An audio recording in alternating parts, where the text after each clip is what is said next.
Praise lord. ఈరోజు దేవుని వాగ్దానము 119వ కీర్తన 67వ వచనం 71వ వచనం కూడా చదువుకుందాం. చూడండి.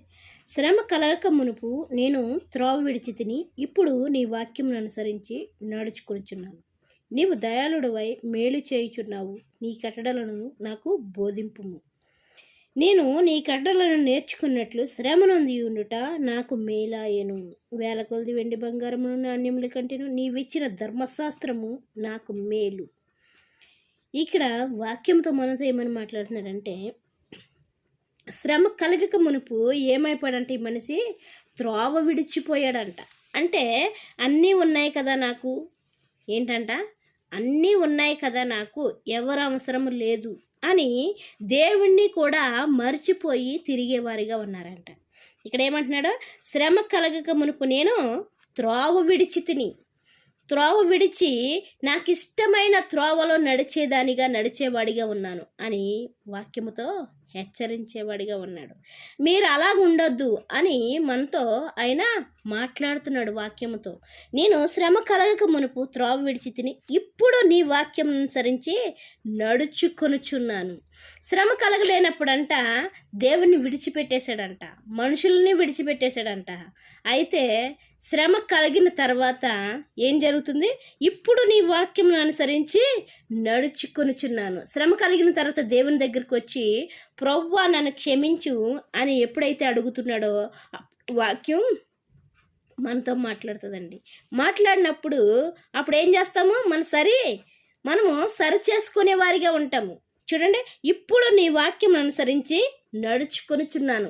ఎప్పుడు వాక్యాన్ని అనుసరించి నడుచుకుంటున్నాడంటే, ఎప్పుడైతే శ్రమ కలిగిందో, ఎప్పుడైతే దేవుని విడిచిపెట్టేస్తున్నారో, దేవుణ్ణి మనుషుల్ని ఎప్పుడైతే విడిచిపెట్టేస్తున్నారో అప్పుడు శ్రమ కలుగుతుంది.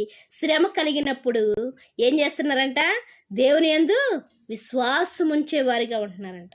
ఆ శ్రమ మంచి కొరకే జరుగుతుందండి. ఆ శ్రమ ఎందుకు, ఎలా మంచి అంటే, పెద్దలు అంటూ ఉంటారు కదా, ఏమని, నీ కీడు వెనకతలా దేవుడు ఏదో మేలే దాచి ఉంచుతాడు అంటారు కదా.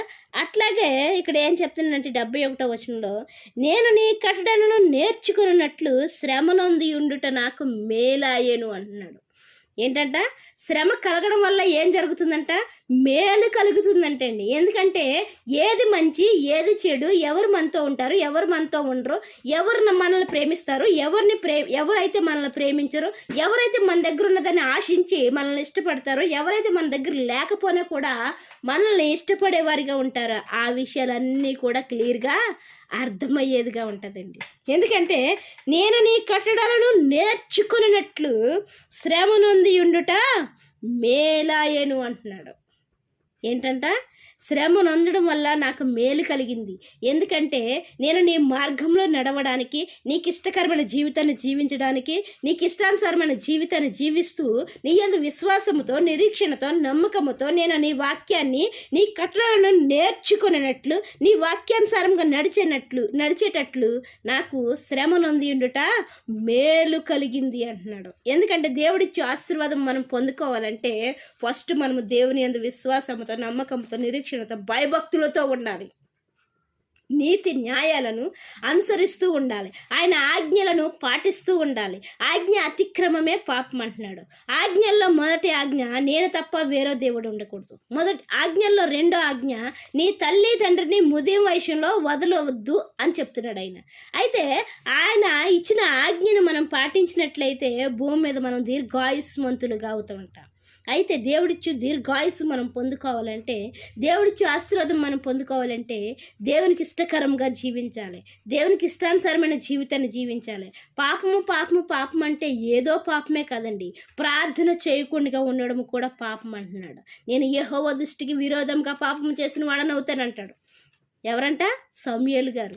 పాపం అంటే ఏదో పాపం కాదండి, దేవునికి ఇష్టకరంగా జీవించకపోవడం కూడా పాపమే, ప్రార్థన చేయకపోవడం కూడా పాపమే, ఆయన ఆజ్ఞలు పాటించకపోవడం కూడా పాపమే. అలాంటి పాపం మనం చేయకుండా దేవుని యందు విశ్వాసంతో, నమ్మకంతో, నిరీక్షణతో, ఆయన యందు భయభక్తులు కలిగి ఉండేవారిగా ఉందాం. దేవుడిచ్చు ఇంకా ఆశీర్వాదాలు పొందుకోవడానికి మనము శ్రమ కలగక మునిపే ఆయన త్రోవలో నడిచేవారిగా ఉందాం. దేవుడిచ్చిన పరిశుద్ధ వాక్యం దీవించిన గాక. వాక్య పరిచర్యలో మీ సహోదరి. ఆమేన్.